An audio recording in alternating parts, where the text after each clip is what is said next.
The definition of a Wonder Woman is not doing everything on your own. Being a Wonder Woman is understanding you need to delegate, you need help. We all do. You got 40 and 50-year-old women out there surfing for the first time. Don't tell me that I can't do things. Welcome to the Old Chicks No Shit podcast for midlife women who are ready to rewrite the rules and create their kick-ass next chapter. I'm Jennifer Arthurton, and each episode we dive into reinvention, resilience, and unapologetic pursuit of your best chapter yet. Because midlife is not the beginning of the end, it's simply a new beginning. Let's dive in.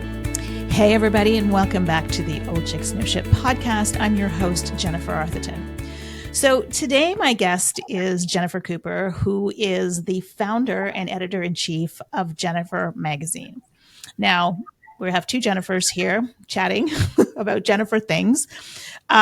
Jennifer Magazine really is all about covering culture, wellness, relationships, career, all from the midlife perspective. In fact, it's been called the Anti-Cosmo, and that's because we're getting real. And the reason why I wanted to have this conversation with Jennifer today, and I'm going to give you guys a heads up that this is going to be a juicy conversation, is because from the perspective of mainstream media, midlife, or this chapter of our lives, is portrayed to us as in there's something wrong, like we're trying to fix something. So whether it be through the menopausal journey or, beauty, don't show your age, fashion, cover it all up. And we're coming from the place of it's something to be fixed. It's something that we're wrong, we're broken, that there's something wrong with our lives. When in fact, and Jennifer and I have had this conversation before, we are actually entering the most powerful chapter of our lives yet. And so that's why I'm such a huge fan of Jennifer Magazine and the work that you are doing. So welcome, Jennifer. Oh, thank you so much for having me. I am so excited. Every time I talk to you, I'm like, oh, my whole day is better. So thank you. Yeah, we do have some good conversations, don't we? Yes. So I would love to know what prompted you to take this leap into starting a magazine like the Anti-Cosmo? Yeah, right. Isn't that great? Somebody that actually was described, somebody else described it to me that way. And I was like, oh, you get it. Yes, absolutely. Yeah. That's 100% what we're trying to do. So, or what we're doing. I always say trying. I'm not trying. We're not trying. We're doing it. Yeah, we're doing it. Yeah. So a couple of things happened. One, I have always been, I'm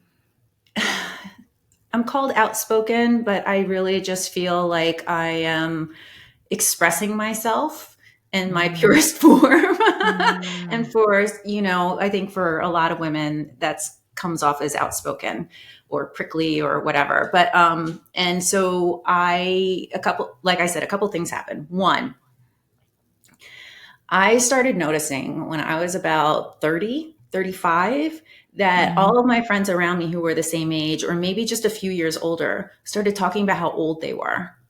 I'm so old. I'm so old. I'm so old. I know. And it hit me one day where I was like, holy cow, we've only been like adults for, like a decade, 2 decades. And if we are spending the majority of that time saying we're old, we're spending a huge percentage of our lives thinking we're old. And unfortunately, what that means in our culture is we're holding ourselves back. We're thinking we can't do things. It's because of ageism, right? We've been taught all these terrible things about getting older. And I was like, I can't live that way for most of my life. I can't live thinking like my body's falling apart or like I got to do X, Y, or Z just to like get by. So that was the first thing. The second thing was I also, having grown up in, the majority of my time in the 80s and seeing all in the 90s really coming up age, maturity wise, we grew up with magazines, women's magazines, and I had absorbed so much messaging from media about middle age. My favorite movies, some great movies. It's like, the whole punchline is like, I'm old now. And so my body's falling apart. And also in those magazines, it was like how to please your man, how to dress for success or how to dress this way, or all of that messaging just really kills confidence. And I just couldn't stand it anymore. So, and then the third thing happened, which was I was like, well, I'm going to do something about it, because I'm a person who is an action oriented person. Rather than sit and, moan and bitch, I'm going to go out and I'm going to try to do what I can to move, culture forward in my small way. And so I was talking with a guy one day who is older. He's one of these free market people, which means he loves, here in the US, Fox News. And so I had told him, he's always asking what I'm up to, what business plans do I have? And I was like, I'm going to create a fempire, a media fempire. Love it. And he immediately, he was like, why are you dividing us? Why do you keep trying to divide us? I'm like, this isn't dividing. This is this is noticing a gap in the market. You should be loving this for me. So when he had that reaction, I was like, wow, this is necessary. It's getting an emotional reaction from somebody who is a little scared of it. And I was like, that's probably really good. So those three things kind of created this storm to this. Actually, it's not even a storm. That makes it sound bad. How can I reframe that? It's not a storm. It's a movement. Yeah. So all three things, created this movement. And, and people started coming on. And then we even have intergenerational people who are like, I want to come write for you. And I was like, wow, this is really taking on a life of its own. And it's beautiful. It's so beautiful. And, it's so necessary because, just like you talked about, the cultural narrative about what it means to be a woman in your 40s and 50s or even beyond is not pretty. It's definitely not inspiring. And in fact, it would have you believe that you are less than. And, people on the podcast, and I might even have said this to you before, my pet peeve in life is that if you see a woman over the age of 40, even at the age of 40, it's all about bladder leakage protection, meal replacement shakes, retirement plans, and all good and necessary, but it tells a fraction of the story of what it means to be a woman at this time of life. And so, shifting a cultural narrative is not an easy, as you know, is not an easy thing to do. But I think, when each one of us, like you doing what you're doing, I'm doing what I'm doing, the people who end up in my community, the people who I end up coaching, every woman counts towards shifting this narrative. And I do believe that we are shifting the narrative, because when I talk to my daughter about, the next chapter of her life, her perspective is very different than mine was when I was 21. Absolutely. I see it with my daughters too. Absolutely. Yeah. And it's interesting. The name Jennifer means wave. Mm-hmm. Yeah.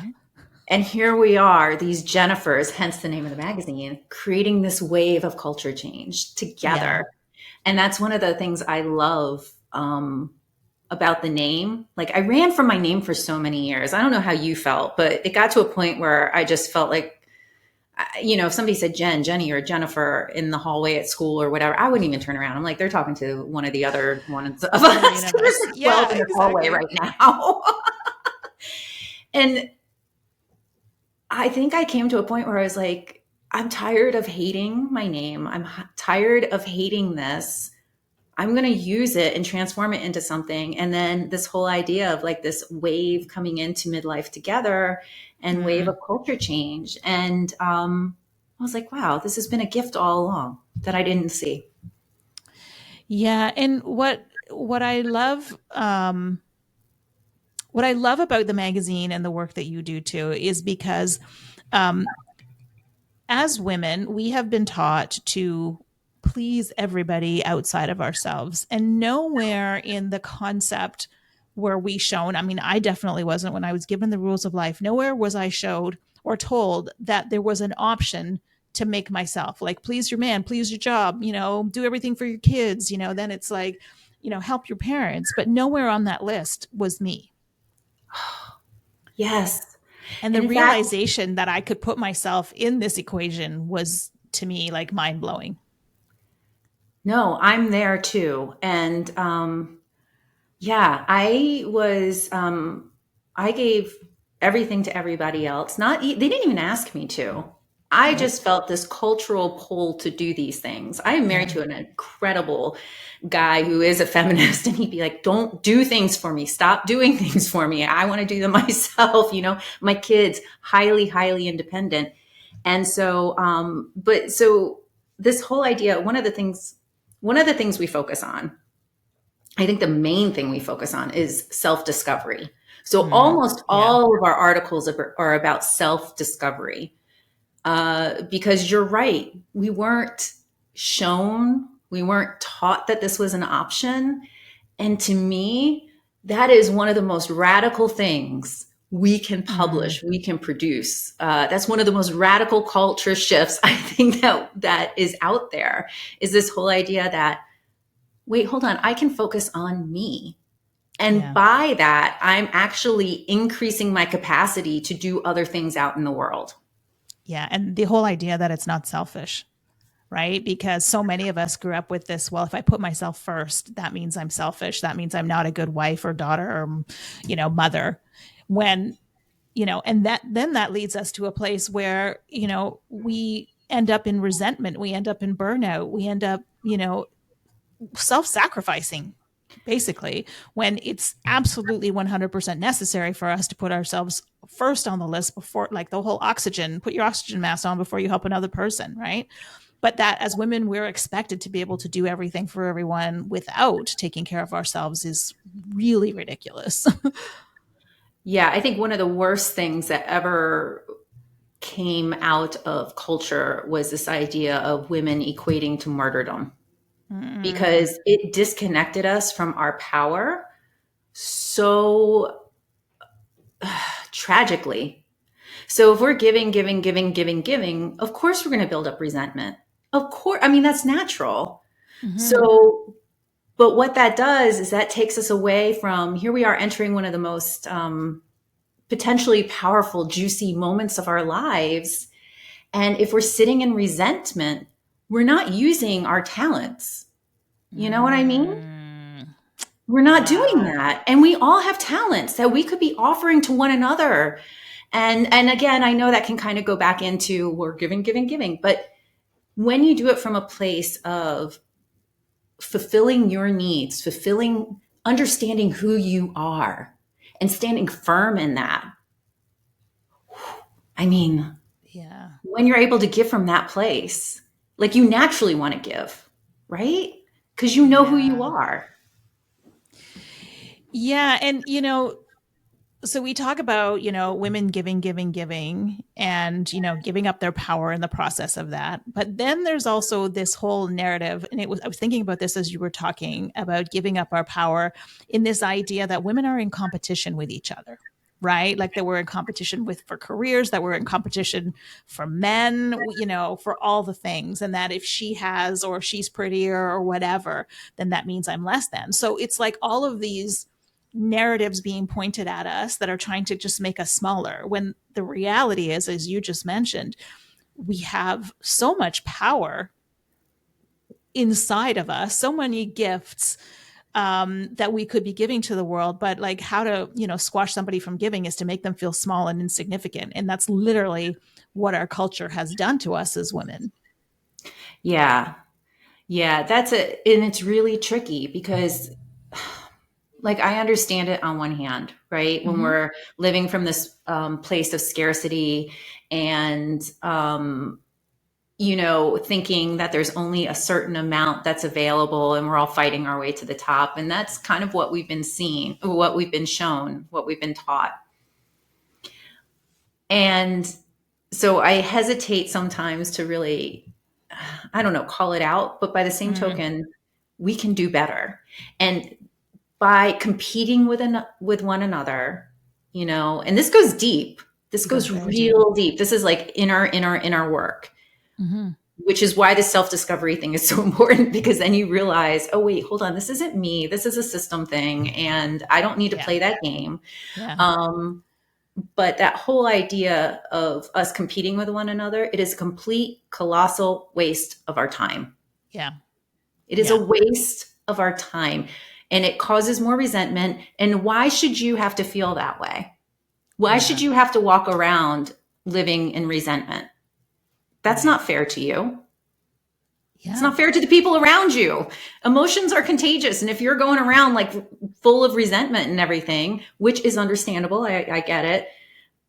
But that is like that's a ripple effect that, I don't know. It doesn't feel good. No, it doesn't feel good.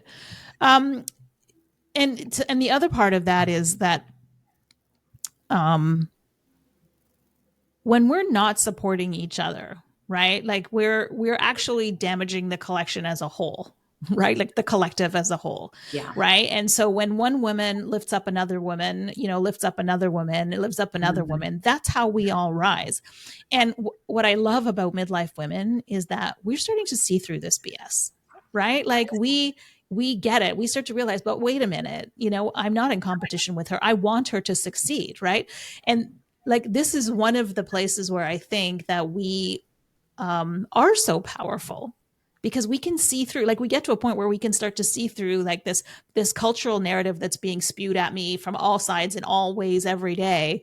Like there's holes in it, and that I can choose to opt out of it, which is what I see women doing all the time, like choosing to opt out. Like I'm not going to accept that limitation. I'm going to let my hair go gray. I'm going to, let my face do what my face does as it ages, right? I'm going to, be proud of my body, right? Or reinvent myself. Like, and I see women doing more and more of this. And I do, like I said before, I do think there is a kind of a wave of change that's happening. Mm-hmm. Mm-hmm. But by the same token, it's really hard to keep the momentum, the energy of momentum and change when you're buffeted by all of this narrative that's coming at us. Yeah, I absolutely agree with you. And I think that's why it's important to be very selective, choose with discernment the people that you surround yourself with. The media, in my case, it's like the media that you consume, so there is a level of, if you want to see through the bullshit, you're going to need other people to help break that through, because that wall of bullshit that we're breaking through, it is so strong. There isn't one, you can't do it alone. You need people around you. This is like centuries old, this is centuries old of putting women in a certain position, and also people in midlife in a certain position. And we're not going to do it individually. No. So, yeah. And I think that's the real, there is so much power in doing it as a collective. And like you said, lifting each other up. Yeah. And again, one of the taglines that, the magazine has, the online magazine has is, media, because you're wiser. It's coming from a place of wisdom. We've already seen through this. So we're doing this together now. We're like making this collective change together because we're wiser. We don't have to fight each other. We've already done that and seen where that got us. Well, and I think too that like that is the benefit of, wisdom and experience, like you said, right? Like, now, like, it's like, okay, I've been down this road. I've tried, the competition, competing with other women, buying into the narrative. It is not working for me. Therefore, let me choose another path. And to the point that you made, women and wisdom were seen as a threat in a very patriarchal society, right? I mean, women were burned at the stake because they decided to step out of the norm, or, to speak their wisdom or to honor their truth, right? So if you weren't conforming, you were at risk. And so as old as it is, that narrative is still sort of playing in the background. Yeah. right? Very subtly so, but it's still playing in the background that, you said it at the front. You said, I'm an outspoken person. Like a man would never say, I'm outspoken. They would just be like, I'm calling it as I see it.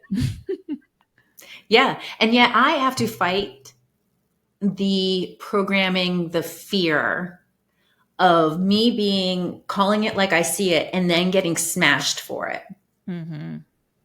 Right. I am constantly like, should I write that? Should I say that? Should I do that? Who does this affect? I am thinking of all of the people rather than just trust myself, trust my experience, trust who I am, and say it because of that old programming that's centuries old that came down from my grandmothers and their grandmothers and their grandmothers. Yeah. So yeah, it's a weird place to be in, but I am so grateful to you, to other women who are doing this work, because it emboldens me. And then, hopefully, we can embolden somebody else, and then somebody else, and then we can create this change. Yeah. Since you've stepped into this magazine and wanting to shift the cultural narrative, what have you learned about yourself in this process so far? Oh my God, so much. I heard somebody say that if you really want to have a spiritual reckoning, start your own business, because it's going to show you where you need to heal. Oh my God. Yeah. Yeah. I am. So a couple things. One, I'm going to talk about the things where I need to grow first, because I like to go out with a bang of positivity. I like to end on that high note. One, I just shared, I still have hesitancy, and I'm like, where is this coming from? Why am I afraid to say X, Y, or Z? And to me, that really shows that how deep this core wound is about expression. Because I can say to other people, I can say to other women, you should totally express yourself. It's fine. It's all this, I can do that for others. But when it comes to myself, I forget how hard, that fear of being hammered down is. So that's number one. Number two, I think it's also taught me the definition of a Wonder Woman is not doing everything on your own. Being a Wonder Woman is understanding you need to delegate, you need help. We all do. Yeah. It's creating a net or a fabric or an interconnectedness. That's a true Wonder Woman. There's a reason why women for centuries, are the ones who quilted, knitted, all these things, because they saw the bigger picture of the interconnectedness of all things. So those are two big ones. I think in terms of, the positives, like the things that I'm really proud of myself. And number one, I'm proud of myself. And I'm not afraid to say that. And I have heard from so many fellow women who I think are incredibly brilliant. They're like, do you know how good that felt to just hear you say that? That to me feels so wow, that's, surprising. And I didn't know I could do that. And I'm like, yeah, we should be doing that, right? We should be saying that we're proud of ourselves. That doesn't mean that we don't think we don't have places to grow. So that self-love thing, it's helped me find some of that. And I also am really, I am pretty freaking tenacious. And so I think most of us are. And I think that we should really celebrate that. We got to this age and we think about how many times we've gotten knocked down. And then we've been resilient. And I'm just in awe of all of us, quite frankly. I love all of your answers because if there's one thing that I want women to see is possibility, right? Like that when we decide to make a change, when we decide to embark on something new, it takes an immense amount of courage to get started, right? I mean, going against the grain or starting something new, being in a different way that, that the culture sees you or your family sees you or your friends see you, and embarking upon that change can feel very lonely. But yet, when we challenge ourselves, when we challenge our notion of ourselves and lean into possibility, we can see all kinds of things that we never saw before. Right. And so when you talk about, being, seeing yourself as tenacious and being proud of yourself and having that resilience, like we all have that. And Yes. it's just, when we challenge ourselves, we can bring that to the forefront.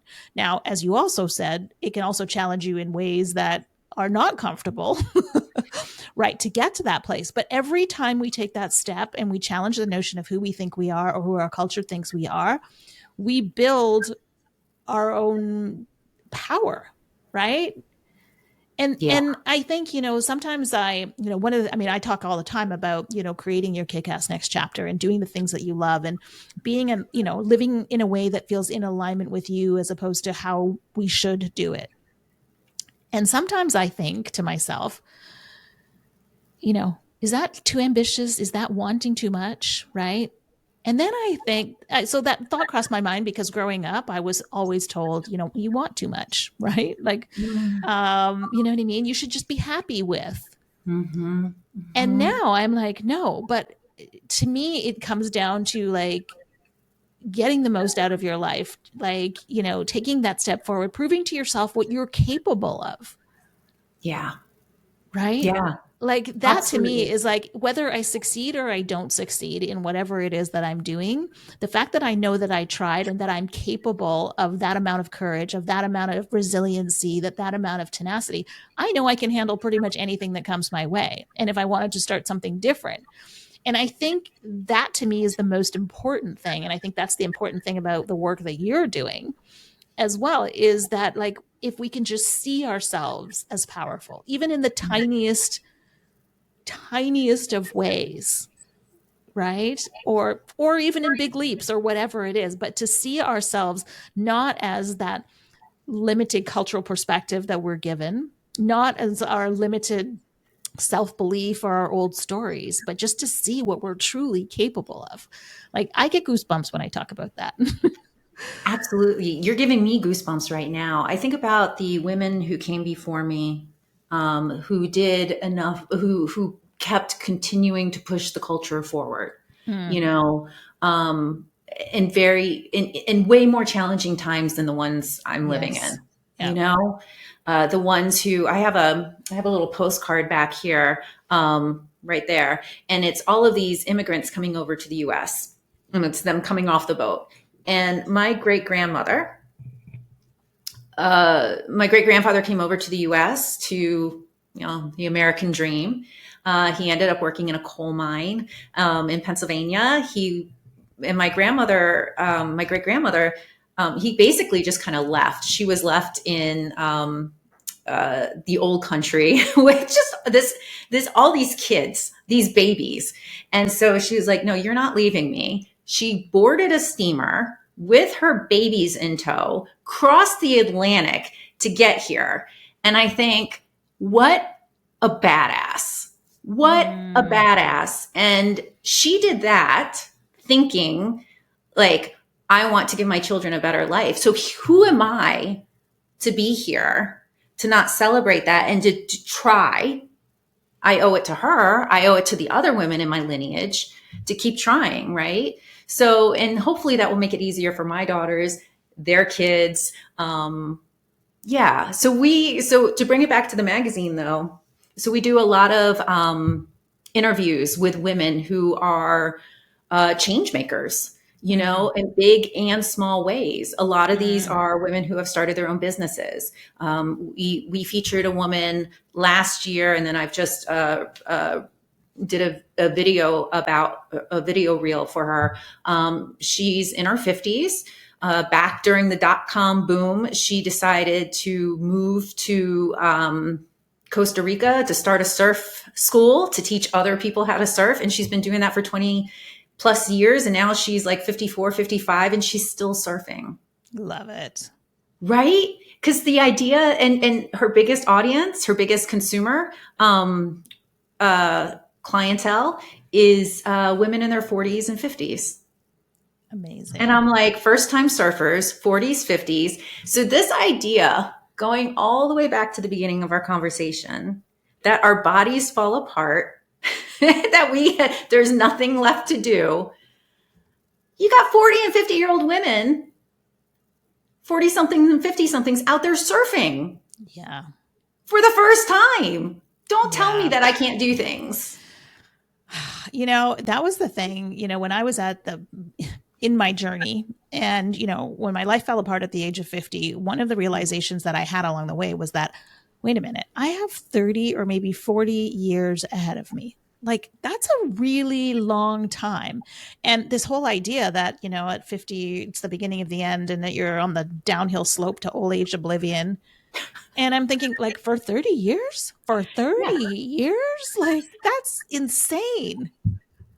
Yeah, I can't live that way. I mean, maybe some people can. Some people can probably live that way. I mean, there is the idea that there are some people who are genetically predisposed to be more optimistic, and those genetically predisposed to be more pessimistic. However, your surroundings, your environment, what you practice strengthens either ones of those poles, or brings you closer to one of those poles or the other.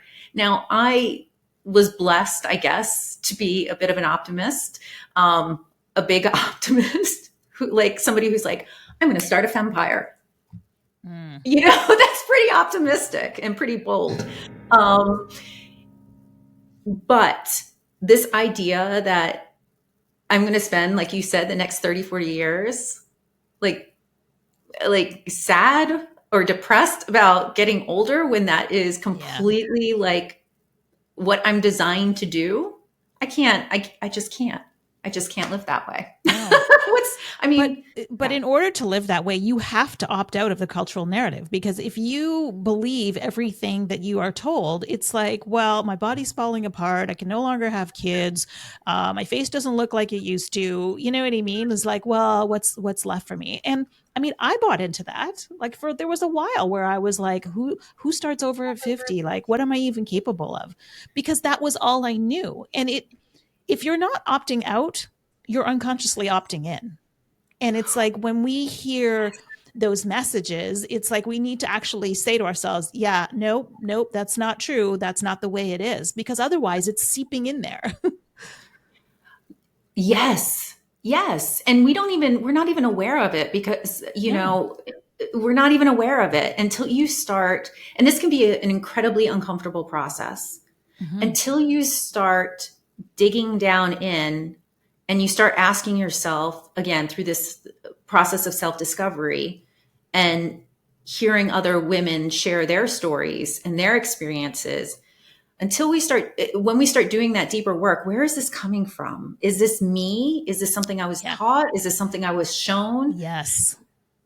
And that can be extraordinarily, actually, I don't know anybody who's like, yes, I would love to unravel all of the lessons that I've learned and then just lay them out on the table and be like, yeah, no, this is great. I love having of like being thrown off my equilibrium. It's not fun. No. But the idea of, that's where the freedom is. Yeah. That's where the freedom is. Because now you get to choose. You know, you get to choose. You get to choose how you enter the next part of your life. And yes, there are factors that can make those choices easier or harder. Yes. But you do get to say, hey, wow, I don't need to carry this anymore. This notion, and I love what you just said, this notion of you get to choose, right? Like, what the rest of your life looks like is 100% your choice. Are there going to be easier paths and harder paths? Absolutely. But it's like the question, and this is most of the work that I do, is what is it that you want? Like, not what you Mm. think you can do, not what you think is available to you, not what somebody Mm. told you was possible. What do you want? Because when you get to that, like getting to the core, and this is probably my biggest realization from my journey, right? When you get to the core of who you are and creating a life that feels aligned with who you are, like Mm. not the person, not your stories, not your limiting beliefs, none of the stuff that you picked up in childhood, but get to the core of who you are as a person, a human being, a perfectly divine human being on this planet. And you can create a life that feels aligned with that person. It's going to feel easy. It's going to feel joyful. It's going to Mm. feel purposeful, right? Mm. Because Mm. so much what I hear is, and tell me if you agree with this. For men, midlife is a crisis of identity, and for women, midlife is a crisis of meaning. Like, what does my life mean? Like, what legacy am I going to live? How am I going to make the planet a better person and place? And I see this all the time with the women who end up in my community, right? Like women doing incredible things in the world, Yeah. right? But they're so aligned with who they are as people and their natural innate gifts that like they can't not do it. And that Mm. having that sense of purpose to pull you forward, through the tough times. And like you said, entrepreneurship is a personal development journey like no other, right? Having Yes. something that you're passionate about to pull you through that is so incredibly important. And I think that's why getting to the truth of who we are as women, as a collective, but also on a very individual level, like what parts of me don't actually belong to me. Yeah. And I think about this, you just made me realize something when we think about the individual and the collective and how, self-care, self-exploration, self-discovery, self-knowledge is not actually a bad thing. It's not Yeah. selfish because the collective is only as healthy as the individuals in it. Yeah. Right. Right. Yeah. So we Right. we owe it to the collective. We owe it to the Mm. collective to do this, deep dive into ourselves, to understand ourselves and to accept that, the other idea is that, here I am, I'm very like obviously very passionate about this. Mm-hmm. I have incredible moments of self-doubt, Oh, yeah. incredible moments of self-doubt. Yeah. You know, I've been doing like some video journaling to remind myself of how I was during the process of creating Oh, this beautiful. thing. And there are moments that are very like, what are you doing? Why are you doing this? Why are you doing And this? Oh, what, yeah, why am I doing this? Why do I feel so driven? Why am I obsessed basically by this idea? And the reason is because I believe in it. I believe yeah. in um I believe we should have space. And if Mm. I can open up a new space, along with all of these brilliant contributors who are opening up spaces in their own worlds, like you are opening up this space for women, you're through your coaching and through your collective. Yeah. And to open up all of these little spaces where we can feel safe to be our fullest expressions of ourselves is such a gift to Mm. not only others, but to ourselves too, because we create these spaces so that we can feel, Yes. like we can show up as our most authentic expressions too. When you just said that we owe it to the collective of women to become the best version of ourselves, I literally had a physical reaction to that because it is so true. Like this whole idea that, when one woman steps into her power, she, gives permission for the next woman to do the same. That's what it's about, right? Mhm. Like the cultural narrative wouldn't exist if we didn't believe it, right? Yeah. And so when you do what you do and I do what I do and the next woman, does her thing, Mhm. like all of a sudden it's like, okay, now I can do it and then the next person can do it. And it's like all together in each in our own little bubbles, Yeah. but we're not actually separate. Like there is no separateness. We are all a collective, and what we do for one woman, we do for all women. So what we do for ourselves, we're actually doing for other women. Mm. Ooh, chills, chills, chills, chills. Yeah. Yes. Right. Oh, Oh, so and thank you for that. you're welcome. And that's basically the impetus for the online magazine, right? Like Yeah. I don't want it to be just me. Yes, it's named after me, but it's really named after the name that really defined a generation, defined a huge swath of women who are challenging the norms of previous generations that, our mothers and grandmothers couldn't because it wasn't safe. And thanks to their work, we're able to push it forward, to hopefully there will be a moment of equality, pure, Yeah. pure equality. And there's something that you said to me in one of our conversations. And that is, this era of Maven. Explain that to me again. Yeah. So this idea of the chapters of a woman's life. So there's maiden, all about finding our mate and starting our families, mother, the active raising of our kids. And then typically you see crone as the next one, which is the old woman on the mountaintop spouting wisdom before she leaves the planet. And there's a gap, a huge gap between when we are no longer actively mothering and the crone stage. And that just doesn't seem to exist anywhere. So I have termed that the Maven years because the dictionary definition of the term Maven is an expert with knowledge and wisdom to share. Yeah. And so this whole idea of, the magazine being able to have multiple voices, multiple interviews, showing this kaleidoscope of women coming together who are moving the culture forward, so that we can have these role models if they're not in our specific communities. And that's what I love about, I hate the online era and I also love the online era because these are tools that weren't available before. Yeah. And so, I'm trying to use it in a way, you're trying to use it in a way that expands our understanding of who we can be. And for me, I actually have a background in psychology. And so I have a background in psychology. And so, part of my training was to understand behaviorism and how we learn things. And we learn through modeling. We learn through seeing what's possible. We learn through other people. That's how we're wired as humans. Even when you read a book and you're learning something, somebody wrote that book, so we're learning through others. And so that one of the impetuses, or one of the things that I want to do, or is very important to me, is to make sure that we are celebrating women who are doing, work. So having these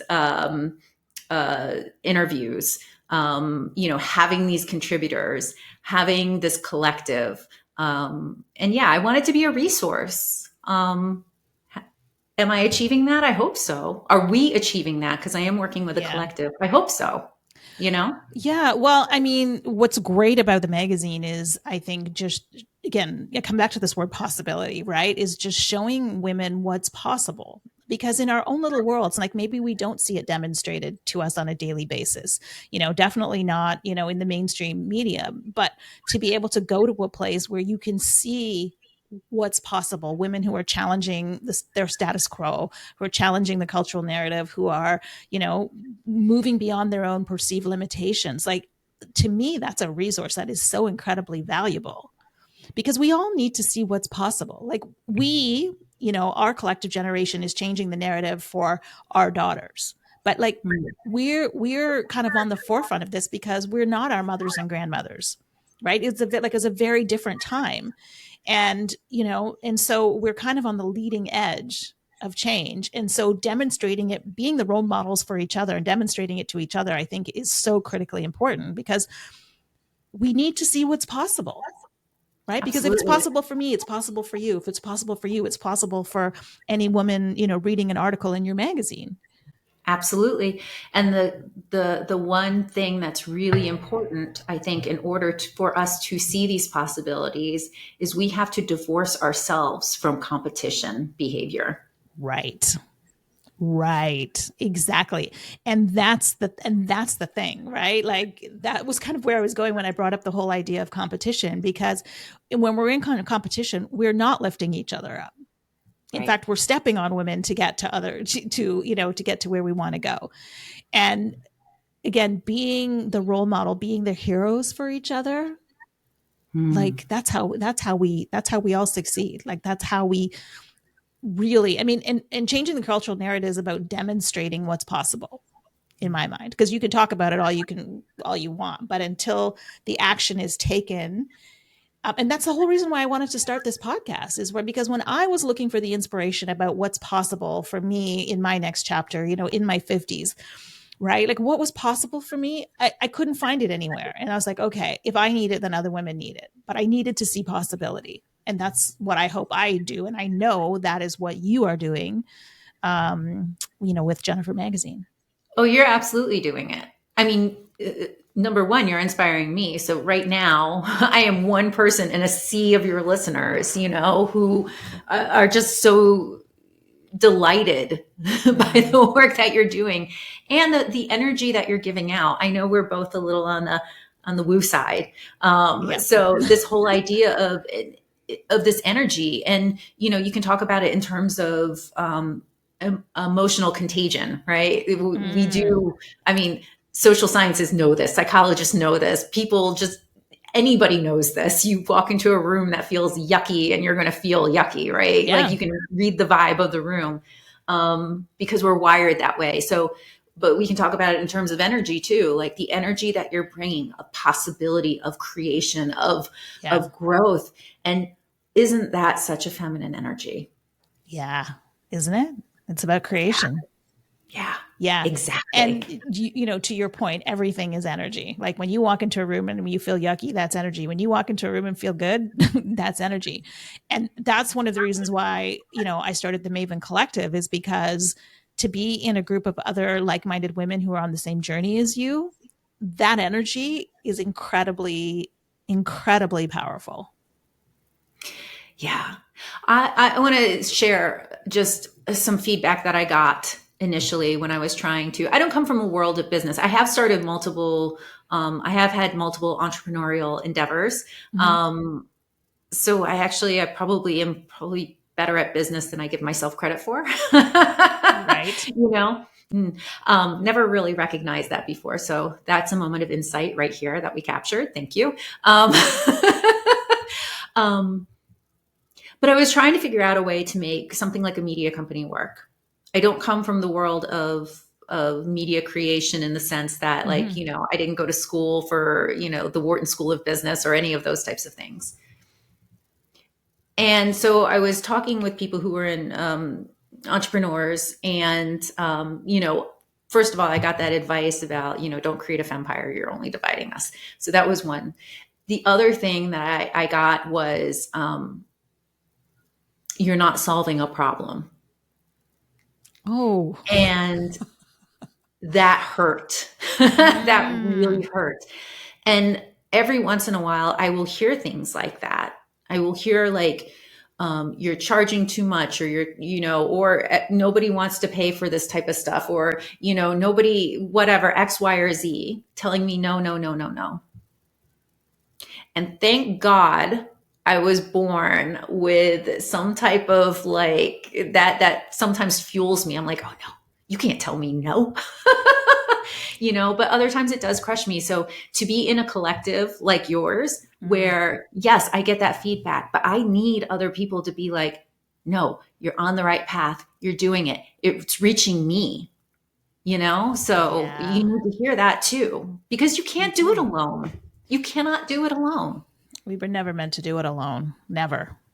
Yeah, like we were human beings. We were never meant to do it alone. So just out of curiosity, the people who told you that you weren't solving a problem, were they male or female?